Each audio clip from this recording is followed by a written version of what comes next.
The Bicycle Frame Builder's Apprentice, Chapter 10. April the 24th, 1992, happened to fall on a Friday. This was fortuitous for the organisers of the forthcoming 60th anniversary celebrations of the mass trespass of Kinder Scout. For members of the Ramblers Association, the weekend would provide the opportunity to remember a great victory in the centuries-long struggle of the common people for the right to walk on uncultivated land in their own country, a right that most visitors to England, including those from Scotland, took for granted and were amazed the English didn't. No doubt the celebrations would remind them it was only a victory in one particular battle, that the war against the legacy of land theft was yet to be won. Hopefully they will be encouraged to continue their endeavours with renewed vigour and enthusiasm. They would also provide a welcome respite from harsh reality. Ironically, the celebrations would take place at a time of recession and rapidly growing unemployment, all too reminiscent of the conditions appertaining in 1932. All who had dreamed that the replacement of Maggie Thatcher by John Major as Tory Prime Minister would herald a return to growth were having their hopes well and truly dashed. In the run-up to Christmas, a return to growth had been forecast by the Tory press. However, it proved to be the triumph of hope over experience. In the first week of January alone, another 4,000 jobs were lost, 20% of them being cut by the once mighty GEC. The deliberate and calculated murder of engineering, Manchester's principal manufacturing industry, back in 1979 when Thatcher first came to power, was now virtually complete. East Manchester, along with Trafford Park, the world's largest industrial estate, and all the old industrial areas in and around the city, were now deserts, populated by silent factories. The financial service industries, investment banks, assorted spivs and cowboys were firmly in the driving seat. Privatisation, demutualisation and deregulation were the order of the day. The Thatcherite dream of an unskilled, compliant and docile workforce enslaved by cheap credit and unaided by trade unions in defence of their working conditions and living standards was being realised. On the 20th of February, the government's own figures ended any lingering hope of an early end to the economic crisis. They revealed that gross domestic product had fallen by a further 0.3% in the final quarter of 1991, the fifth consecutive quarter recording a fall. Despite this, on the 23rd of February, the neoliberal economists at the London Business School predicted that 1992 would experience a growth rate of 1.2%. On being made aware of this assertion, Jack O'Donnell, in conversation with his friend the frame builder Malc, was heard to say, "That means Britain's children are in deep, deep trouble. If you lay the proponents of Thatcherite laissez-faire capitalism head to toe, they'll never reach a sensible, let alone an accurate conclusion. The idea we no longer need to manufacture useful commodities to pay our way in the world, and we can rely on investment banking, finance, and the service industries is a nonsense. The collapse of banks brought about the crisis in the 30s, and the same thing brought about the long depression in the 1880s. We'll still be reaping the whirlwind of their backward economic policies in 30 years' time, unless we reverse them. Mark my words." On the 19th of March, Jack's forebodings seemed more than justified. The government announced unemployment had reached 2,647,300 people, or 9.4% of the British workforce, the highest level since late 1987. On the latter date, those out of work were at their highest since the Great Depression of the 30s, a mere 400,000 below the 1932 figure.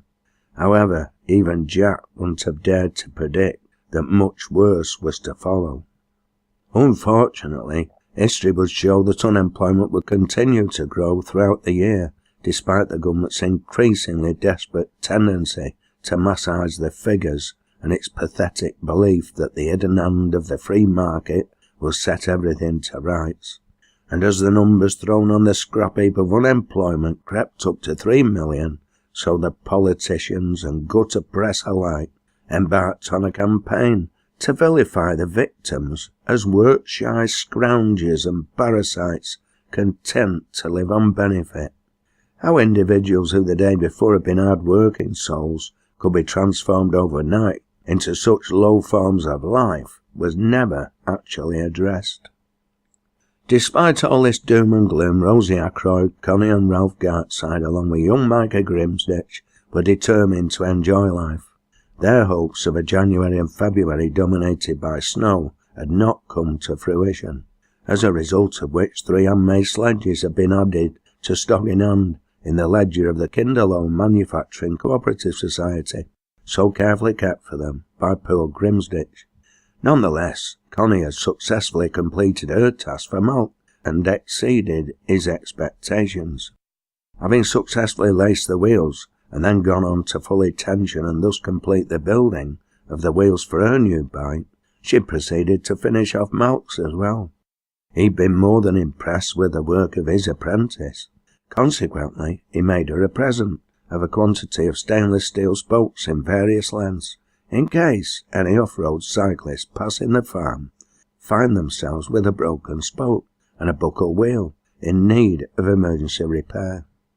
The bridleway up Colwell Clough over Tweedale was a favourite for many off-road cyclists as well as walkers, and Ralph and Mikey had soon produced an eye-catching sign proclaiming emergency bike repairs and sundry metalwork carried out here.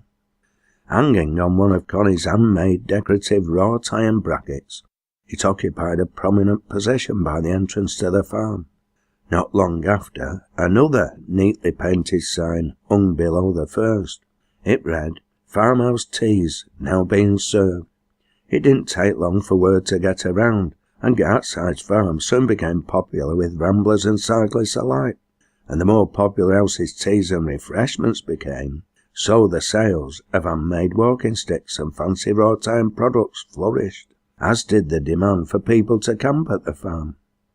Elsie had worried that the more the children and Ralph became immersed in their enterprise, the more their concentration on schoolwork and the enjoyment of their leisure time would suffer. She was a strong believer in education, and that children should be free to enjoy their childhood as much as possible. She needn't have worried.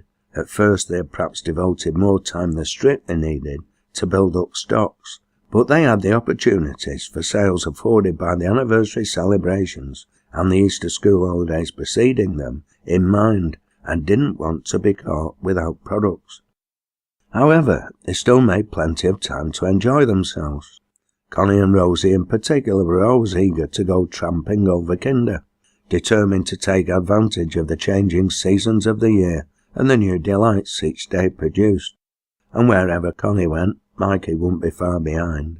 True, they all now set out armed with a walking stick, and many was the time they returned without such aids, having sold them to admiring walkers they'd met by chance at a bargain price. In addition, Connie took every opportunity, when Rosie wasn't present, to develop her cycling skills, and the bike soon became her regular method of travelling to school. The income side of Grimsditch's ledger continued to record a far larger amount than the expenditure side. Thus the youngsters' collective capital accumulated to be invested in raw materials, jigs and tools, and the means to increase their productive forces. In less than 2.5 years, Connie and Mikey would leave school. Rosie had just over a year to go. At that point, it was agreed all would begin to draw a wage according to the hours they worked. This latter point was all important, because Ralph had farm duties, and they only expected Rosie to work full-time at first. Connie and Mikey's contribution would be limited until they finished their secondary education. In the meantime, everything would be ploughed back into the enterprise. They had no intention of having to go to a bank, cap in hand, for new capital, and thus place themselves in debt. Rosie's grandfather had successfully planted the principles of self-help and cooperation firmly in their young minds. They quickly grasped the concept that the accumulation of capital should not be an end in itself, that viewed properly, capital was merely a tool to be used by labour to enable the production of useful goods, and thereby provide the labourers and their dependents with the means to live, and as such it should remain firmly subordinated to their democratic control. As for education, their time at school had taken on a new lease of life. The more they engaged in manufacturing, the more they recognised the need to own their mathematical, language and other skills if they were to be an economic success. The need to design new products, to develop their drawing skills and to promote their products all assisted their newfound enthusiasm for schoolwork, an enthusiasm that more than surprised their teachers, particularly in the case of Mikey. At first he had drawn out his bird's head and ram's horn silhouette straight onto the wood freehand, but Connie had soon persuaded him to make templates for each design, thus enabling him to trace each onto his material in quantity, before cutting them out by fret saw, and then chiselling and filing and sanding them to their final shape. She had also asked him to produce a number of shapes in the same material to her own design, which she was then able to use as formers around which to cold bend her strips of mild steel in ever more intricate shapes. Mikey's math teacher had been astonished at the lad's sudden interest in geometry and trigonometry, an interest which quickly led to the lad leaping to the top of the class. All four were learning fast. By working together they sparked each other off, and the more they worked, the more their individual skills flourished. When one had a problem, 3 other minds combined with his or hers to find a solution. A natural division of labour developed between them, but increasingly they all became familiar with each other's skills. An outside observer would have been struck by their obvious enthusiasm, the growing pride each had in their own individual work, and the pride each took in the results of their collective labour. In short, work to them was not only a way of earning cash, but a source of pleasure. Furthermore, if that same observer had any knowledge of normal production processes as carried out in a traditional capitalist enterprise, they would have been struck by the fact that the youngsters had no need for supervisors to ensure they carried out their allotted tasks. There was no call for anyone to play the role of factory policeman in their enterprise, no doubt because each realised it was their enterprise. They had no employer to satisfy, and no shareholders to cream off any profits. Only their own determination to provide themselves with a means to earn their future living and to achieve perfection drove them on. As Ralph had made clear at the outset, they had no intention of becoming anybody's wage slave. Any surplus they made after meeting all their expenses would remain theirs alone, and they and nobody else would decide how it was distributed. Rosie, who was without doubt the most politically aware of them all, confided to Grandad more than once that she felt that by setting an example that others could follow, they were striking a small blow against the capitalist system itself.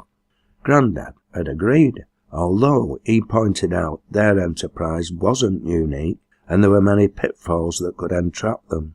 Like it or not, they lived in a capitalist world and could not fully escape its rules, this side of a political and economic revolution. He remembered being shown a video of a documentary made by the BBC Horizon team in the early 1980s, dealing with the experiences of those involved in developing workers' cooperatives in the Basque region of Spain during the mid-1950s. He remembered it was entitled The Mondragon Experiment, and determined to try and obtain a copy so they could learn how to develop their enterprise and obtain knowledge of some of the principal mistakes they needed to avoid. It was against this background and these developments that Malc and Tom was set out on their tandem on Saturday, the 11th of April, the first weekend of the Easter school holidays, to camp on the farm. To say that the bicycle frame builder was likely to be amazed when Connie and Ralph showed him around their workshop and explained what they had achieved would be an